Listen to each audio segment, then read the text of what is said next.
The honourable member for Calgary Edgemont.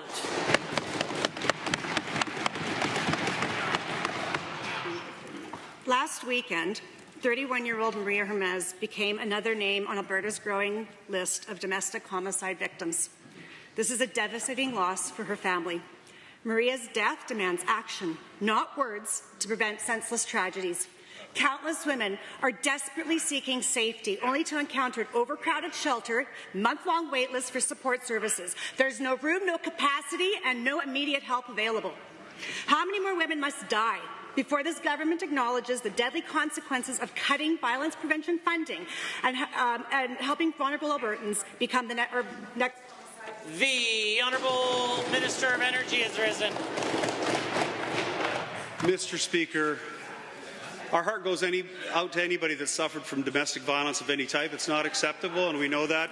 It's a shame that these members didn't have an opportunity, or at least didn't stand up for the budget, Mr. Speaker, because Budget 2025 actually contributed $60 million in funding for women's shelters to help individuals and families to get more of the support they need. I don't understand why they wouldn't have supported it, Mr. Speaker. It was the most funding ever put forward for this particular initiative, and I wish they would stand up for the people of Alberta more, Mr. Speaker. The honourable member for Calgary Edgemont.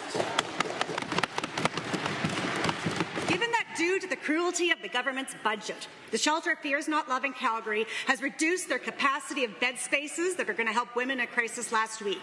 And given that the month ago the UCP government refused to renew the annual funding for the Edmonton Sexual Assault Centre that was critical to keeping survivors off long waiting lists.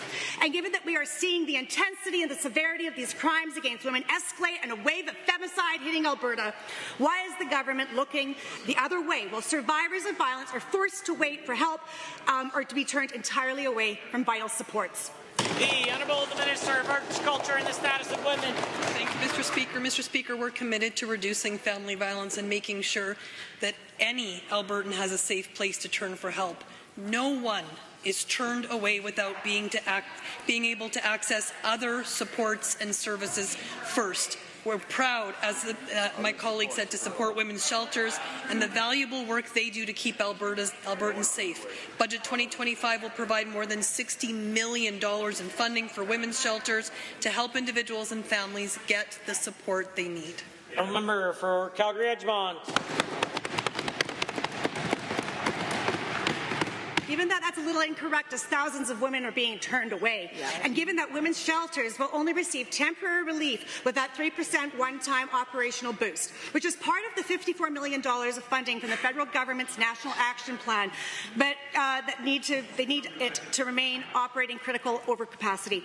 And given that Alberta's intimate person violence remains among the highest in Canada, and given that the cruel budget cuts was $2 million from the Prevention of Family and Sexual Violence funding last year, why is the UCP running vitriol lamps with federal funding while gutting provincial commitments to services that save the Honourable Minister of Energy.